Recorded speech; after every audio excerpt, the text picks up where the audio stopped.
అమ్మ నాగప్రతిష్ఠ వివరాలు ఏమిటి అనేది గత వీడియోలో చెప్పారు. అసలు ఎందుకు చేసుకోవాలి అనేది. ఎవరు చేసుకోవాలి? అంటే ఏ సందర్భంలో చేసుకోవాలి? ఎవరు చేసుకోవాలి? దాని ఫలితాలు ఏ విధంగా ఉంటాయి చెప్పండి? నాగప్రతిష్ఠలు సంతానలేమి, హ్మ్. దాంపత్య సఖ్యత, హ్మ్. ఉన్నత ఉద్యోగాలు, ఉన్నత చదువులు, జాతక సమస్యలు, తర్వాత గృహవాస్తు సమస్యలు. ఓహ్! గృహవాస్తు సమస్యలంటే మనం ఎక్కడైనా అపార్ట్మెంట్ గాని ఏదన్నా మనం కొనుక్కుంటాము. హ్మ్. హ్మ్. లేకపోతే ఎక్కడైనా ఇల్లు కట్టాలనుకుంటాము. అప్పుడు ఆ భూమిని చదును చేస్తారు. హ్మ్. చదును చేసినప్పుడు కింద ఏమన్నా కలువుల్లో నాగాలుండొచ్చు, హ్మ్. హ్మ్. పుట్టలుండొచ్చు. దాన్ని ఎవరు చదును చేసి ఎలా అపార్ట్మెంట్లు కట్టారు, ఎట్టా గృహాలు మనకు తెలీదు గదండీ. అవును. అవి మనం కొనుక్కుని మనం దాంట్లో కాపురం చేస్తూ ఉంటాం. హ్మ్. కాబట్టి ఆ యొక్క దోషాలు గూడా ఉంటాయి. గృహవాస్తు దోషాలు. ఓకే. తర్వాత గృహం కట్టేటప్పుడు కొలతల్లో హ్మ్. దోషాలు గాని ఇవి హ్మ్. ఉన్నప్పుడు, తర్వాత భూమి రైతు దున్నుతూ ఉంటాడు ఓకే. నాగలితో. దున్నినప్పుడు మన కలువుల్లో పాములనేవి ఉంటాయి. హ్మ్. వాటి హ్మ్. కావాలని అపకారం చేయటం కాదు. తెలియక మనం అపకారం చేస్తాము. ఓకే. తర్వాత కొన్నిసార్లు మనకి ఇళ్లల్లోకి పాములొచ్చినప్పుడు గాని, అవును. చేసినప్పుడు గాని, మనకి చంపాలని కాదు, మనకి ప్రాణ పరిస్థితులు భయంతో ప్రాణ చెప్పొచ్చు. భయంతో కూడా కాకుండా అనుకూలమైన పరిస్థితులు కానప్పుడు మనం పాముకేదన్నా అపకారం చేసినప్పుడు గాని, తర్వాత ఉన్నత ఉద్యోగాలని చెప్పాను గదండీ! ఉన్నత చదువులు, తర్వాత దాంపత్య సఖ్యత ఇట్లాగే ఆహ్, ఇంకా ఏంటంటే దైవం మీద భక్తితో ఇలా మనం చేసుకోవచ్చు. తర్వాత ఈ రీసెంట్‌గా ఏంటంటే 6 నెలల బాబు దగ్గర నుంచి 82 ఏళ్ళొచ్చిన దంపతుల దగ్గర నుంచి కూడా నాగప్రతిష్ఠ కార్యక్రమాలు ఆచరించారు. హ్మ్. కాబట్టి ఈ నాగప్రతిష్ఠ కార్యక్రమాలు ఈ సందర్భాల్లో మనం చేసుకోవచ్చు.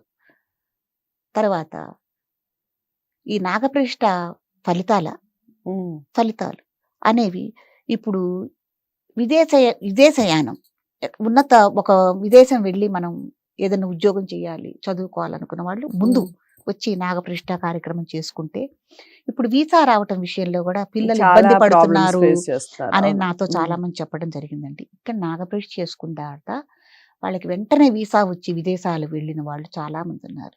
వాళ్ళు హ్మ్. నాగప్రతిష్ఠ చేసుకొని ఎళ్లారు. వీసా వచ్చింది. మళ్ళీ వచ్చి స్వామివారి వాళ్ళ నాగేంద్రుడికి దండం పెట్టుకొని, పూజ హ్మ్. చేసుకొని, హ్మ్. అమ్మ మాకిట్టా వచ్చింది.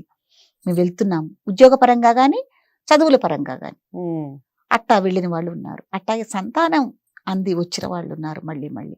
అట్లాగే ఒక కుటుంబంలో ఎందుకో మరి తెలీదు. వాళ్ళు తల్లి బిడ్డల మధ్య మాటలు లేవు. ఓకే. ఆడపిల్లకి తల్లిదండ్రితో మాటలు లేవు. హుహు. దాదాపు 15 సంవత్సరాలు మాట్లాడుకోలేదట. హ్మ్. వాళ్ళు ఆ కూతురి యొక్క వివాహం కుదిరింది ఆ ఇంట్లో. వివాహం హ్మ్. కుదిరినప్పుడు ఈ అమ్మాయి శుభలేఖ తీసుకొని తల్లిదండ్రి దగ్గరికి వెళ్ళింది. హుహు. వాళ్ళు తల్లిదండ్రి అంతకుముందు వచ్చి ఒక 15 రోజుల ముందు వచ్చి ఇక్కడ నాగప్రతిష్ఠ కార్యక్రమం చేసుకుని వెళ్లారు. హ్మ్. చేసుకుని వెళ్ళగానే అనుకోనట్టుగా ఈ పాప వివాహం కుదరటం, ఆ శుభలేఖ తీసుకుని ఈ బిడ్డ ఇంటికి రావటం, ఆ వివాహ సందర్భంగా వీళ్ళు కుటుంబం మళ్ళీ మొత్తం మాట్లాడుకోవడం. కలవటం, ఆనందంగా ఆ యొక్క వివాహ ఫంక్షన్‌లో వీళ్ళందరూ పాల్గొనటం. హ్మ్. మళ్ళీ వాళ్ళు పీఠానికొచ్చి మళ్ళీ ఇంకొక నాగప్రతిష్ఠ చేసుకొని, హ్మ్. ఆ ప్రతిష్ఠ చేశారు. మళ్ళీ నాగప్రతిష్ఠ చేసుకొని, మేము చేసుకొని వెళ్ళాము. 15 రోజులకే మా అమ్మాయి మా ఇంటికొచ్చింది. ఇట్లా మేము కలిసాము. బిడ్డతో మేము కలవం అనుకున్నాం, కలిసాము. అందుకని మళ్ళీ మేము నాగప్రతిష్ఠ చేసుకోవాలనుకున్నాము అని మళ్ళీ రెండోసారి నాగప్రతిష్ఠ చేసుకున్నారు. హ్మ్. నాగప్రతిష్ఠ అనేది ఒక్కసారే చేసుకోవాలని ఏం లేదమ్మా. హ్మ్. ఎన్ని సార్లైనా మనం నాగప్రతిష్ఠ చేసుకోవచ్చు. ఒక కుటుంబంలో మేము హైయెస్ట్ 12 ప్రతిష్ఠలు చేశాం. హుహు. ఒకే కుటుంబంలో. ఓకే. ఒకే కుటుంబంలో అటు భార్యాభర్తలిద్దరూ చేసుకుంటూ, కూతురి చేత, కొడుకు చేత గూడా ఒకసారే 4 మండపారాధనలు పోసుకొని, కార్యక్రమం చేసుకోవటం అనేది గూడా ఇక్కడ హ్మ్. హ్మ్. జరుగుతుంది. ఓకే. నాగప్రతిష్ఠ అసలు కళ్ళకి కట్టినట్టుగా చెప్తున్నారు.